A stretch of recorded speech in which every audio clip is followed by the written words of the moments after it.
RCF.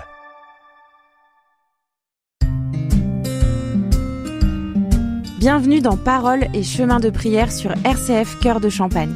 Avec Marie-France Gabriel, partageons un moment pour nous ressourcer spirituellement. Bonjour les amis, je suis heureuse de vous retrouver autour du livre du Père Lionel Dalle, Le miracle de la gratitude pour goûter une vie nouvelle, paru aux éditions de l'Emmanuel. Nous sommes dans le chapitre intitulé La gratitude, remède à l'hyperconsommation. Premier remède, dont on a parlé la dernière fois, c'était cultiver la gratitude, comble notre vide intérieur, source des addictions. Deuxièmement, cultiver la gratitude fait entrer dans la dynamique du don, antithèse de la logique de l'hyperconsommation. La logique de l'homo consuméricus symbolisée par les trois actes, prendre, consommer, jeter, s'oppose radicalement à la logique du don, sous-jacente à tout acte de gratitude. La logique du don est une dynamique profondément inscrite en l'homme. Ce dernier est fait pour donner et se donner. Contredire cette dynamique, c'est se condamner à être malheureux. C'est ce qu'exprime le Concile Vatican II dans cette phrase que Jean-Paul II citera à maintes reprises: « L'homme, seule créature sur terre que Dieu a voulu pour elle-même, ne peut pleinement se trouver lui-même que par le don désintéressé de lui-même. » Quelle est cette logique du don qui nous ouvre à la gratitude ? On identifie généralement deux pôles dans la dynamique du don, réception et donation. En réalité, entre ces deux pôles, il faut ajouter un terme intermédiaire, l'appropriation, c'est-à-dire le libre accueil dans sa propre intériorité de ce qui a été donné. Ainsi, la dynamique du don est ternaire, comme une valse. La réception du don, puis l'appropriation de ce don, ce qui rend possible la donation, don offert, don de soi. Ainsi, les deux images qui décriraient l'être humain comme une source ou comme un simple canal sont fausses. Je ne suis pas une source, je me reçois d'un autre. Je ne me suis pas donné la vie, je l'ai reçue. Dieu seul est la source. Mais je ne suis pas non plus un simple canal qui retransmet aussitôt en aval ce qu'il reçoit en amont. Je suis plutôt une vasque, une citerne alimentée en amont par une source, accueillant et s'appropriant ce qui est donné et irriguant par débordement en aval. C'est une image utilisée par saint Bernard de Clairvaux dans un de ses sermons sur le Cantique des Cantiques. Un canal reçoit l'eau et la répand presque tout de suite. Une vasque, en revanche, attend d'être remplie et communique ainsi sa surabondance sans se faire de tort. La charité veut cette abondance pour soi-même, afin de pouvoir la partager avec tous. Elle en garde pour soi une mesure suffisante. Extrait du Cantique de saint Bernard sur le sermon sur le Cantique numéro 18. La dynamique du don peut être résumée elle aussi par trois verbes: recevoir, accueillir, donner. Avec ces trois moments, la gratitude correspond à la dynamique triple du don. Elle consiste à reconnaître que le bienfait reçu est un don gratuit fait par un autre, à en éprouver l'amour qui a animé le donateur jusqu'à en être profondément touché, puis à vouloir répondre amour pour amour. On peut faire correspondre le mot prendre, objet, à recevoir, reconnaître. Consommer, c'est le plaisir, là c'est goûter, et jeter l'objet, là ça serait remercier.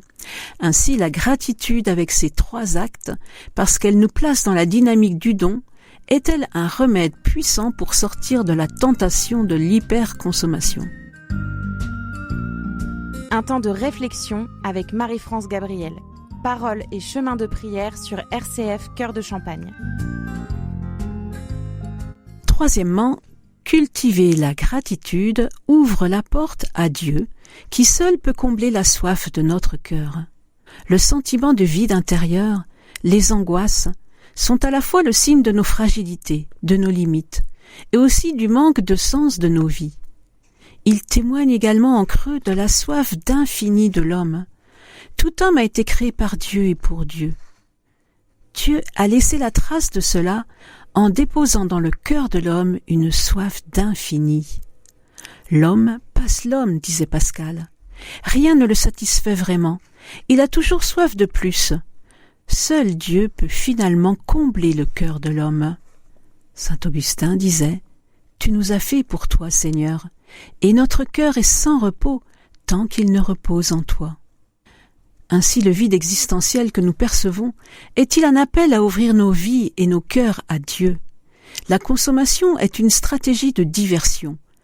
Plutôt que d'affronter cette aspiration à l'infini et l'inconfort qu'elle génère, nous sommes incités à la masquer pour l'oublier.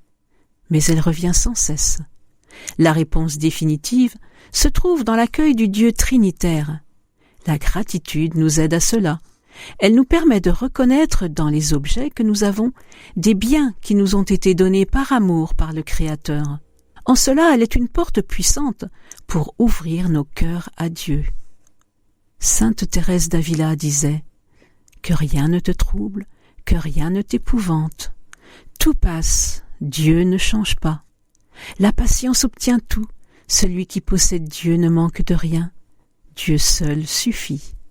Élève ta pensée, monte au ciel, ne t'angoisse de rien, que rien ne te trouble. Suis Jésus d'un grand cœur et quoi qu'il arrive, que rien ne t'épouvante. Tu vois la gloire du monde? C'est une vaine gloire. Il n'a rien de stable, tout passe. Aspire au céleste qui dure toujours, fidèle et riche en promesses. Dieu ne change pas. Aime-le comme il le mérite, bonté immense. Mais il n'y a pas d'amour de qualité sans la patience. Allez-vous-en donc bien du monde, allez-vous-en vain bonheur.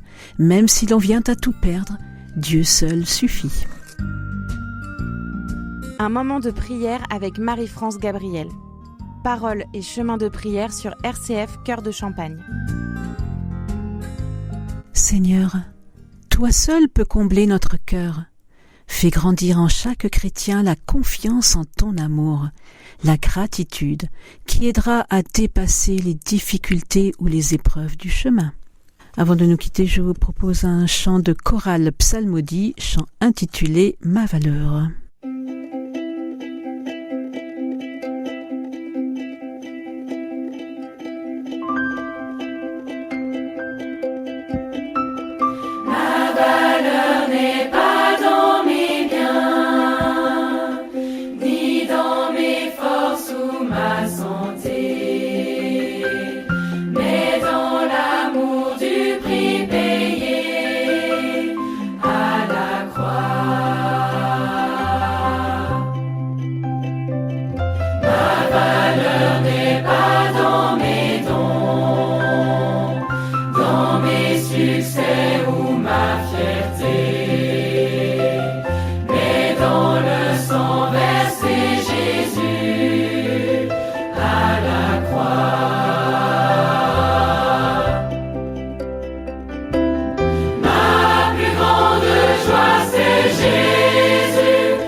Au revoir les amis, à la semaine prochaine.